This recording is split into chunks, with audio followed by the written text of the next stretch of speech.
Hello, everyone. You are watching the Asian American Herald, a new media network. This show is being aired via live stream on Facebook, and a recording will be available afterwards at our Facebook page, Asian American Herald. My name is Himani Gupta Carlson, and I'm a professor at Empire State College in Saratoga Springs, New York, as well as a community-based farmer and writer. So I am welcoming you this evening from my home in Saratoga County, New York, where I'm very happy to be back after 2 weeks of being away. My home lies in the traditional lands of the Haudenosaunee Confederacy, which is comprised of the Mohawk, Cayuga, Onondaga, Oneida, Seneca, and Tuscarora nations. And so I offer respect tonight to the peoples of these nations and give them my thanks for sheltering me here in Mohawk country and for actually helping to ensure my safe travel yesterday as I passed through many of the other nations' lands on my way home. So our guest tonight is an advocate and consultant on issues of diversity and cultural change. And as such, it's fitting that our show is being aired on lands with such a deep ancestral tradition of diversity. So please welcome Sujata Chaudhry, President and Chief Executive of Tangible Development, which is based right here in the capital region of New York. So Sujata, welcome to our show. Thank you very much. Thanks for having me. It's a pleasure. So I spent some time last night and this morning looking at Tangible Development's website, which is an amazing website, by the way. And I also spent some time taking a look at your bio.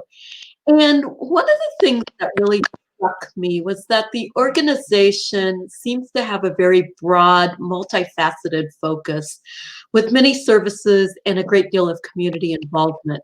So I was wondering if we could just start by talking about that. Could you tell us about Tangible Development and what it offers?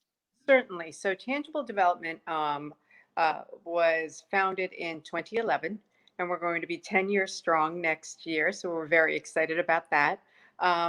We're also in the process of having a rapid growth. So believe it or not, during this very precarious time in our world, experiencing the pandemic, we call the three Ps: the pandemic, the protests, and the politics that are going on in our world. But we have gone through rapid growth through this process, given what it is going on. And I think that the conversations have come to the forefront where before organizations and leaders could take a neutral stance, no longer is neutrality an option in our country, in our world, in our workforce, in our communities, in our organizations. So with that being said, Tangible Development has pivoted quite a bit, not in our offerings as much as in the way we do our business, given that remote workforce and having to do our work remotely has really changed the dynamics and our reach around the world and in the country. So from an offering standpoint, let me kind of break it down. We're a diversity, equity, inclusion, and accessibility consulting company. So what does that mean, right? We have three arms or three pillars of the business that really we focus greatly on. And that is, one is the training side of the house from a diversity, equity, inclusion, and accessibility standpoint. What does that mean? That means doing things like training in organizations around implicit bias, um, racial dialoguing, especially given what's happened after the killing of George Floyd and many other Black Americans in our country. And so racial dialoguing and having conversations, conflict resolution and conversations in the workplace, because we cannot avoid those conversations, whether we are comfortable with them or not is one part of it. But quite frankly, our workforce demands it. It's part of who we are, authenticity, coming into the workplace and being able to have those conversations, and even leaders being able to dialogue about those conversations and creating safe, psychologically, um, uh, uh, open conversations. But leaders have to drive that, right? Organizations have to drive that. So we help with the training piece of it, bringing people up to a level where the comfort exists, where we can create that psychological safety to have those dialogues. We also do a lot of work around culturally responsive organizations. And when we talk about culturally responsive, we're not talking culturally as in like ethnic cultural only, because I think people, and things have morphed quite a bit. And I'll talk to you a little bit about that in a little future forward. But culturally responsive and inclusive organizations, what we mean by that is that none of us live single identity lives, right? We are not a single identity organization. We believe we need to make organizations nimble to be able to be culturally responsive to multi identities. So, for example, me being a brown Hindu female CEO, founder of an organization, mother, so on and so forth, have multiple identities, immigrant, and all those experiences that I bring into an organization shape who I am and how I present myself and how I contribute to the workforce. So that's what we talk about when we talk about culturally responsive organizations, is to be able to be nimble, to allow your employees, your workforce, your leaders to thrive in their identities through their perspectives, experiences in their lives. So things like that. Those are the types of things that we train on. And all of our training is customized and industry specific. We don't do cookie cutter training, which is really part of why we are so unique in the way we approach diversity, equity, inclusion, and accessibility. In addition, our approach to diversity, equity, inclusion, and accessibility is unique unto itself, and that is that we take a very social science research perspective, taking into account historical trends, historical movements that have occurred in our societies, anthropology, sociology, sociological effects, and how communities have been receptive or protests and things, and how they affect certain communities. We also look at the psychological effect of our workforce, meaning mental health and wellness. So we take a multifaceted and social science research approach to it, taking into consideration that the historical movements that have occurred in our communities and in our world also inform and affect the way organizations respond to that and respond to the workforce. So, for example, desegregation and segregation conversations in the 1960s affected EEOC affirmative action compliance. And then we go into the 70s, and the women's rights movements were even more, the National Organization for Women. All of those conversations became so gender equity, gender pay, all those conversations, and affected business strategy, right? And we keep moving as we go into further into, the 10 years later, Obama as president brings into conversation about Black leaders and inclusion, and creating a conversation around an environment which is accepting. And that's when the conversation around implicit bias and biases and racism come into conversations and organizations. Are we looking at those things in our hiring processes and our policies and practices? And then we keep going forward. Now we're in the 20s, right? 2020. And now the conversations are more about creating movements around Black Lives Matter, Me Too movements, and how they affect inclusive cultures and organizations. So now it's about cultural transformation and structural change in our organization's process, in our organization's structure, and in our organization's policies and practices. So the conversation constantly shifts when it comes to diversity, equity, inclusion, and accessibility. But that's where we talk about responding culturally, being responsive, to be able to be nimble to address the changes that are sometimes mandated, right? But also then how do we stay ahead of the curve and respond to those? So our trainings do that. And then the other piece of it is we go in as consultants. And how do we do that? Again, taking in our social science research approach to humanizing business and aligning it with your business strategy. So ultimately, we recognize that all these changes also have to be measured and tangible. Because when we talk about diversity, equity, inclusion, and accessibility, it's sort of an intangible concept, right? We're talking about human experiences, human talent, human growth, performance management, how we evaluate behaviors, how we evaluate so forth. So that we go in with that saying, we are here to help you embed diversity, equity, inclusion into your organization's DNA. And how do we do that, right? We have a model we call the diversity, equity, inclusion maturity model, which sort of maps out where organizations fall in the journey, because it's not a destination, it's a journey, because it's constantly changing. Our workforce is constantly changing. And so, we map it out, and we start out with conversations around people, organizations, we work across sectors, nonprofit, for-profit, public sector, municipalities, and so on and so forth. But still, ultimately, we're all running a business, whether it's in the nonprofit sector or whether it's in the public sector or whether it's cities. Like we're working with a forest, Happy Valley in Oregon, and a municipality there.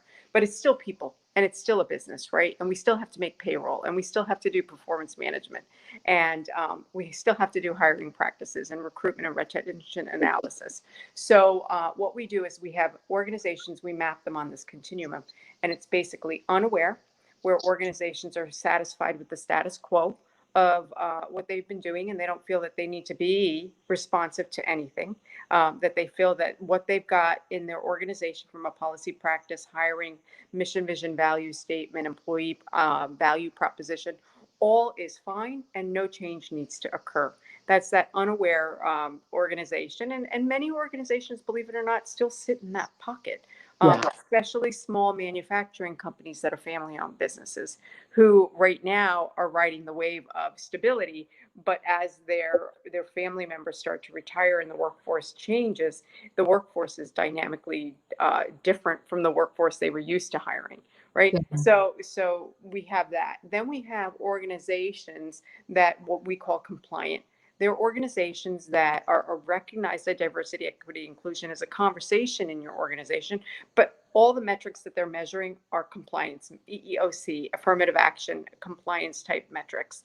And they're meeting the minimums that were mandated by our governments and our states, right? And state mandates as well as national mandates.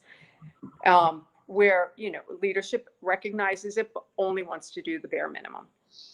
Then we have organizations that are strategic, that leaders recognize the value that it brings to your business from an innovation standpoint, from a growth standpoint, from a profitability standpoint, from a cultural standpoint as an organization's culture, and is it welcoming, and does it make your employee experience positive, right? Where they recognize that, they're having conversations, they're reviewing some policies and practices, but typically it's led, or they consider it more of an HR conversation, and they put it into a business unit and it sits as a standalone conversation, and a standalone strategy, and it's not embedded into their mission, vision, and values, right? And into the way they translate behavior and they translate performance management and so on and so forth. And then we have integrated. Those are the organizations that are actually now saying, okay, leaders are starting to educate themselves, become part of the conversation. They're driving the initiative. Policies and practices are being reviewed. Metrics are being developed.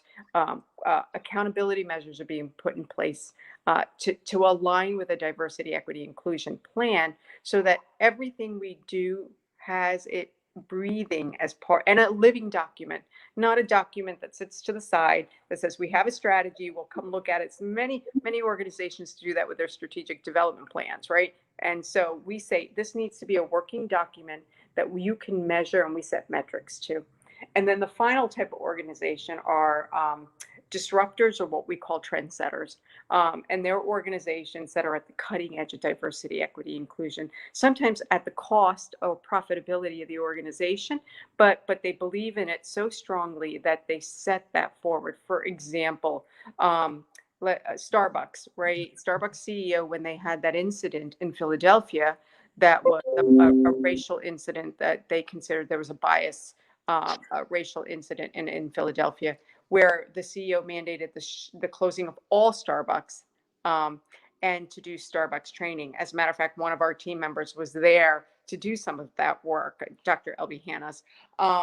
But that's a trend setting where you're saying, I'm going to close all businesses that are part of Starbucks at the cost of losing money.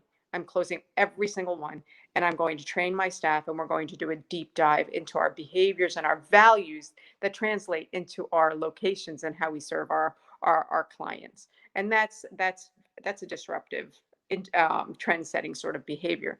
Now, that doesn't mean that Starbucks itself is a trend setting organization, but that particular act was a trend setting. And you can go back and forth on this metrics that we have. But what we do then is we actually assess your organization to plot you on that continuum. And so first we go in and we work with leadership and your teams to understand where you think you are on this model. And then we go in and we do a deep dive assessment. They could be diversity audits, they could be climate surveys, they could be policy and practice reviews, it could be demographic surveys, it could be focus groups, it could be inclusion conversations or SWOT analysis with a DEI lens. And once we collect all that data, we pull it together, qualitative and quantitative, right? Because the qualitative data informs why your qualitative data trends in a certain way. And we divide the data into three areas: organizational structure, organizational process, and then organizational culture. Yeah. So I'm going to just kind of butt in for a Sure. second. I'm really interested by all of this. And, I kind of have been aware of some of this kind of work for many decades. And one of the things that strikes me, especially as you were going through sort of the history, what was really important in the 50s and 60s, 70s through now, is that a lot of organizations have workforces that have many generations in them. So, me, the person who kind of came of age as a professional in the 80s, might be sharing space or doing a project with somebody who's in her 20s. And I wonder, how do these different things? So I know I have certain values and I think in certain terms that may be a little out of date because I'm a little out of date in the eyes of the 20-year-old. So how do you kind of navigate those kinds of different kinds of people, different kind of ages, different kind of spaces that we're coming into an organization to work together? Well, that's a good question, right? And so again, when we talk about diversity, equity, inclusion, we talk about not a single identity, right? I'm a baby boomer, and my entire staff is either a millennial or Gen X or Gen Z, right? So for me, what when we talk about diversity, equity, inclusion from our lens, and when we teach organizations to work with different people, even whether it be age or gender or any of those things, what we really are talking about are power dynamics, right? Stripping away all this jargon about millennials versus Gen Zs versus, it's more about where do you sit in the organization, right? And how does it affect how you respond to the other person and where they sit?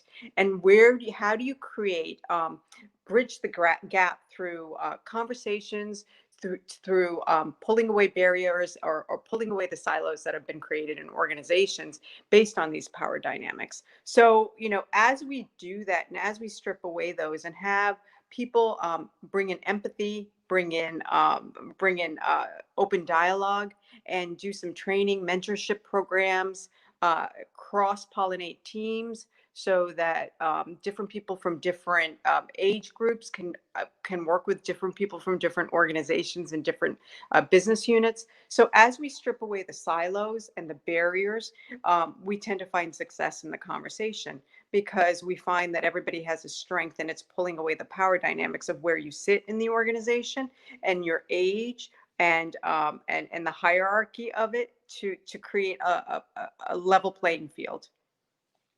Okay. And, one of the things that's also really interesting about your organization is this category on your website that you call Living Our Beliefs. Mm-hmm. And I looked at that and I saw a lot of things that, other people would probably call community service. And it was, also a fair amount of activism. Mm-hmm. And so I'm kind of wondering, how do those living our beliefs and the actions that are kind of like outlined on the website, the projects that your team it does in the community, how does that connect with the consultings and the trainings that you offer organizations? Well, quite frankly, it's less about connecting to the consulting. It's about teaching people. Well, we have to represent what we do. We have to be authentic. The number one thing we say to organizations is you cannot serve communities, or you cannot serve a workforce that you don't represent, right? You cannot serve if your organization is looking to hire diverse employees, for example, but your reflection of the organization is very homogeneous. It's going to not be, it won't give the message that you believe the value of diversity, equity, inclusion.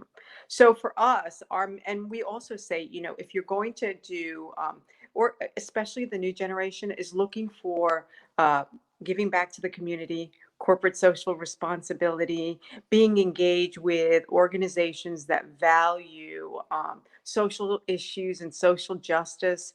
And unless you can show intentionality in your relationships with the communities that you serve, and those communities are your workforce, remember that. So if you don't show that intentionality, and that's where we talk about living, breathing our mission and living those values, right? Is that everything we do and every project we take has an intentional reason, working with marginalized communities, working with communities, Black communities, to help them achieve accessibility to workforce opportunities, mentorship opportunities, or educational opportunities. So how can we give back in that way, right? And that's also mimicking what we tell organizations they need to do to show authenticity. And it's not just something you do prescriptive, you have to live it and breathe it. Also, when we could talk about, for example, when we talk about things with our issues with our clients, we say your values, it's the disruptive or the trend setting or the strategic way you look at your organization, is that are you partnering with vendors and suppliers that live the breathe the mission of diversity, equity, inclusion. So for example, when we partner with a vendor who's a supplier to us, our social media is done by an organization that is called NICID, and they are New York State's Individuals with Disabilities who does our social media. So a population that's diverse, that's compromised, sometimes marginalized, not even recognized as being diversity, equity, inclusion, but we partner with them to do our social media. Our legal team and our law firm is a minority women-owned business. So we're committed to working with women in the legal profession. Now there may be men in the organization, but it's a minority women-owned business, and so we partner with them. Um, uh, During the entire time for COVID, when we had our mask made with our company logo, we also went to a minority-owned business, and also they hire autistic individuals to be their workforce, and they're committed to that. So anyone on the autistic spectrum are in their workforce and giving them jobs. So those are the types of things we talk about: living our mission and living our values, and teaching organizations that those are the types of things that translate into policy, practice change, and corporate social responsibility, and your brand ultimately to hire diverse individuals. Okay. Yeah. So, one of the things whenever I kind of do outreach, work with an organization, or partner with somebody else, I always feel like I learned something, and I try to bring that learning back into either my farming, or I write about it, or I try to incorporate it into my teaching somehow. I'm wondering, is that the same for your organization? Do you feel that there's something that is to be learned that then affects kind of the social science approach that you bring to the services that you offer others? Absolutely. I mean, you know, we are diversity, equity, inclusion practitioners, but we're not experts on each individual in the workforce, in the community, in our organization.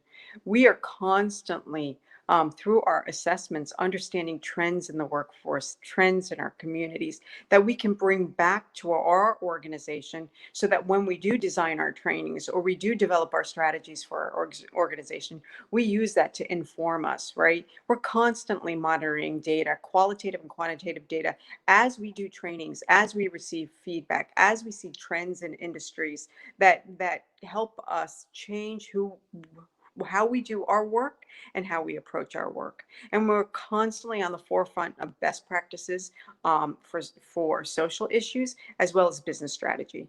because and how do we merge those? So constantly on that, we have research, qualitative researchers and quantitative researchers on our staff that are constantly out there learning, experiencing, partnering, having conversations, and everything we do is collaborative with our clients, so that we go in and we also take away as we give. It's a learning process. It's a partnership. This is not a one and done, a book you can say, here's an outline. It's sort of like parenting, right?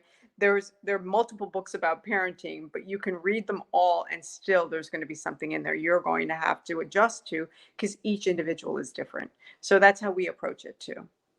Yeah. Okay. You talk about, sometimes the questions that you ask or the issues that you confront are uncomfortable for people because they have to go down Mm-hmm.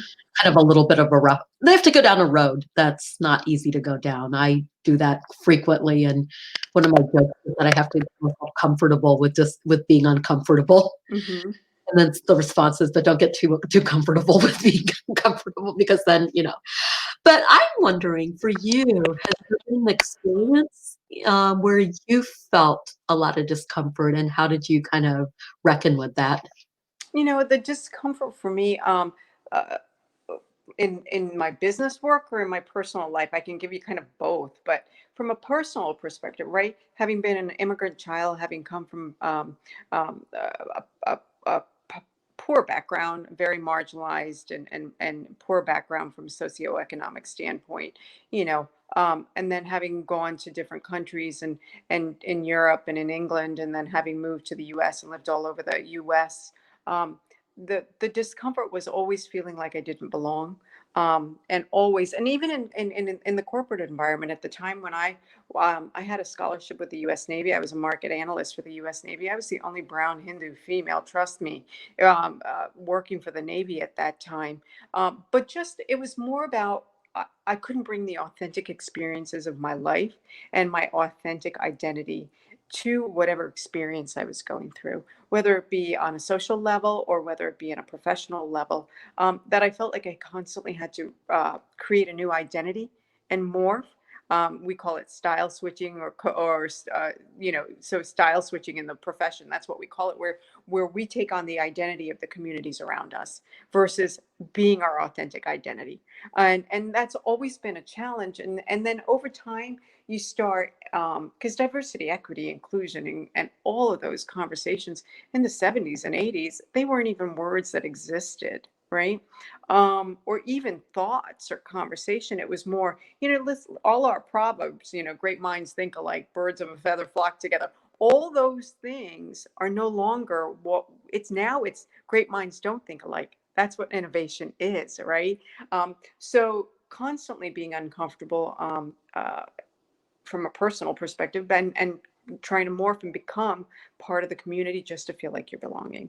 On a professional stance, watching all these things, and being a female and being in these situations, especially because I worked with organizations that were mostly male driven, mostly white, and still much of the organization's higher levels, SLT is typically still that same way. Being a young female entering the workforce, I was watching some of the dynamics, the power dynamics, and what a struggle it was to even get a seat at the table, the proverbial seat at the table, right? And as I was going through that, I was making notes, thinking someday I'm gonna create a company that creates change in organizations, organizationally, structure-wise, as well as policies, as well as culture, and those uncomfortable moments of living and breathing it on, professionally and personally, have really informed me and led me to creating tangible development. Yeah. And I think it really shows in so many ways how you're doing that. I want to go back to the Black Lives Matter movement. I guess I'm sort of like happy to hear that corporations, or at least some of the corporations that you're working with, care about it. And I'm wondering, how, because that's still also a difficult conversation. It's sort of like, well, if we don't do something, we're going to explode, or we're going to implode. But then, the how, the next step just seems to me to be an incredible challenge. And I'm wondering what you're seeing kind of like in that respect. I'm sorry you cut out at the last part. Oh, I'm sorry. I'm wondering what you're seeing in terms of, what are people who are coming to you in the wake of George Floyd's murder and all of these protests, coupled with the pandemic, coupled with this crazy presidential election we're having, coupled with this potential Supreme Court nominee who might be confirmed one day before Mhm. actual balloting takes place. I mean, we're in such a volatile time. And so I wonder when people are coming to you for kind of for help, what are they asking for? First of all, I can't tell you. The other arm of the business that I didn't get to was the DEI communications piece of it. And so they're coming to us first and foremost because they've never had to respond to a workforce about such critical times in our lives, right?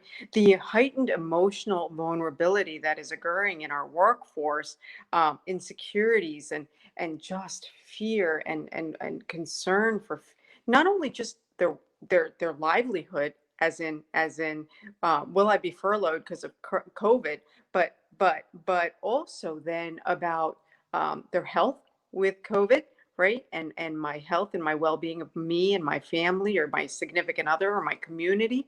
Um, and then coming in and bringing all of this intense weight into the workplace and not feeling safe if you're somebody of color, right? Or a Black person and not being able to dialogue. And then people who have never had those experiences, not knowing how to respond to a coworker or a colleague or anyone in that space. So for us right now, the number one part of the business that has really taken off with this is DEI communication strategy. How do we communicate with our workforce? How do we communicate externally to the world and to our communities and to our communities' families, to our vendors and suppliers as to how we position ourselves as an organization, as leaders about a conversation that is so critical that needs to be had.